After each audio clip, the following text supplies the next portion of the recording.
semuanya, selamat datang di channel YouTube Dona Anumdeta.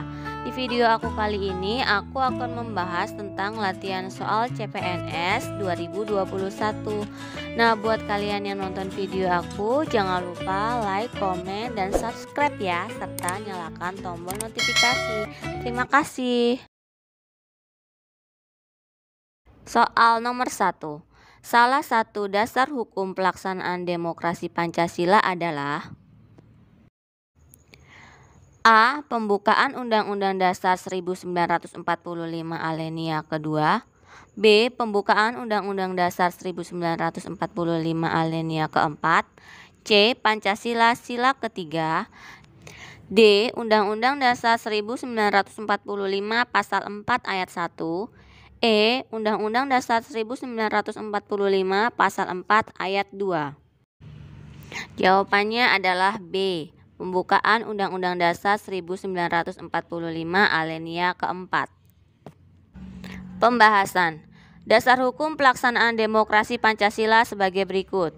Pancasila sila keempat. Pembukaan Undang-Undang Dasar 1945 alinea keempat. Undang-Undang Dasar 1945 pasal 1 ayat 2. Undang-Undang Dasar 1945 pasal 2 ayat 1. Soal nomor 2. Pemilu merupakan aplikasi demokrasi dalam kehidupan politik. Salah satu dasar hukum yang melatar belakangi pelaksanaan pemilu adalah Pancasila pada sila A. Pertama, B. Kedua, C. Ketiga, D. Keempat, E. Kelima. Jawabannya adalah D. Sila keempat. Pembahasan. Dasar hukum pelaksanaan pemilu sebagai berikut. Pertama, Pancasila sila keempat. Undang-Undang Dasar 1945 pasal 22E ayat 1 sampai 6. Undang-Undang Nomor 23 Tahun 2003 tentang Pemilihan Umum. Soal nomor 3. Kekuasaan tertinggi atau kekuasaan yang tidak terletak di bawah kekuasaan lain merupakan makna dari A. Kekuasaan, B. Peradilan, C. Kedaulatan, D. Presidensial, E. Semi presidensial. Jawabannya adalah C. Kedaulatan. Pembahasan. Kekuasaan tertinggi atau kekuasaan yang tidak terletak di bawah kekuasaan lain merupakan makna dari kedaulatan. Soal nomor 4. Perhatikan pernyataan berikut. Presiden Republik dipilih melalui hak pilih umum. Presiden memiliki kekuasaan yang cukup besar. Perdana Menteri mengepalai kabinet yang bertanggung jawab kepada parlemen. Parlemen dapat menjatuhkan Perdana Menteri melalui mosi tidak percaya. Pernyataan di atas merupakan ciri-ciri sistem pemerintahan. A. Presidensial, B. Semi presidensial, C. Parlementer, D. Demokrasi, E. Liberal. Jawabannya adalah B. Semi presidensial. Soal nomor 5. Peraturan perundang-undangan merupakan peraturan tertulis yang memuat norma hukum yang mengikat secara umum dan dibentuk atau ditetapkan oleh lembaga negara atau pejabat yang berwenang. Berikut termasuk kategori peraturan perundang-undangan kecuali A. Surat edaran, B. Undang-Undang Dasar 1945, C. Ketetapan MPR, D. Perpu, E. Perpres. Jawabannya adalah A. Surat edaran. Pembahasan. Berdasarkan Undang-Undang 12/2011 pasal 7 yang termasuk kategori peraturan perundang-undangan adalah Undang-Undang Dasar Negara Republik Indonesia tahun 1945, Ketetapan Majelis Permusyawaratan Rakyat, Undang-undang atau peraturan pemerintah pengganti undang-undang, peraturan pemerintah, peraturan presiden, peraturan daerah provinsi, dan peraturan daerah kabupaten kota. Soal nomor 6.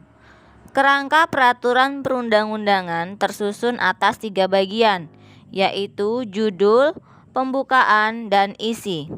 Berikut yang terdapat dalam bagian isi peraturan perundang-undangan, kecuali A. Dasar hukum, B. Pasal-pasal, C. Ketentuan peralihan, D. Ketentuan penutup, E. Pengesahan. Jawabannya adalah A. Dasar hukum. Pembahasan. Batang tubuh atau isi terdiri atas bab, pasal-pasal, ayat, ketentuan peralihan, ketentuan penutup, pengesahan, dan pengundangan. Jadi, yang tidak termasuk ke dalam bagian isi adalah dasar hukum.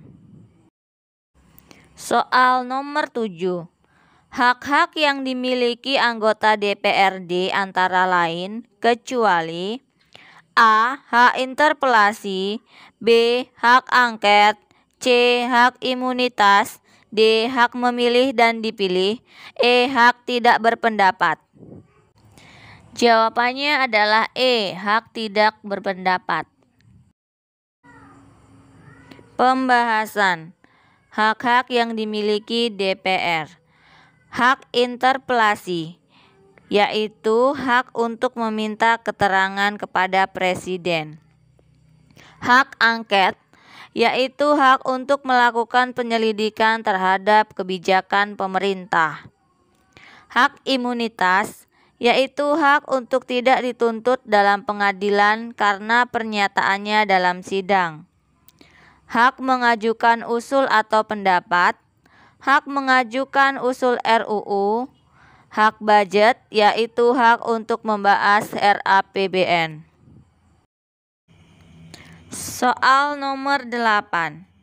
Berikut ini yang tidak termasuk hasil Kongres Budi Utomo I adalah A. Organisasi Budi Utomo terjun dalam kegiatan politik, B. Organisasi Budi Utomo memiliki kegiatan dalam bidang sosial, C. Organisasi Budi Utomo terjun dalam kegiatan pendidikan dan budaya, D. Organisasi Budi Utomo hanya meliputi Jawa dan Madura, E. Adipati Tirtokusumo dipilih sebagai pimpinan pusat Budi Utomo. Jawabannya adalah A. Organisasi Budi Utomo terjun dalam kegiatan politik. Pembahasan. Hasil Kongres Budi Utomo I di Yogyakarta adalah Budi Utomo tidak terjun dalam kegiatan politik. Kegiatan Budi Utomo meliputi kegiatan sosial, pendidikan, dan budaya. Budi Utomo hanya meliputi Jawa dan Madura. Adipati Tirtokusumo dipilih sebagai pimpinan pusat Budi Utomo. Soal nomor 9. Tokoh pelopor lahirnya organisasi Budi Utomo adalah A. Insinyur Soekarno, B. Hos Cokro Aminoto, C. Muhammad Hatta, D. Wahidin Sudirohusodo, E. R.A. Kartini. Jawabannya adalah D. Wahidin Sudirohusodo. Soal nomor 10. Di bawah ini adalah organisasi-organisasi militer yang didirikan di Indonesia oleh pemerintahan Jepang, kecuali A. Dokuritsu Junbi Kosakai, B.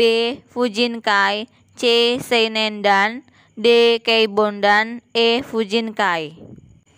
Jawabannya adalah A. Dokuritsu Junbi Kosakai. Pembahasan. Organisasi militer yang bukan merupakan bentukan Jepang adalah Dokuritsu Junbi Kosakai karena merupakan organisasi yang dibentuk untuk mempersiapkan kemerdekaan Indonesia, BPUPKI. Terima kasih sudah menonton video ini.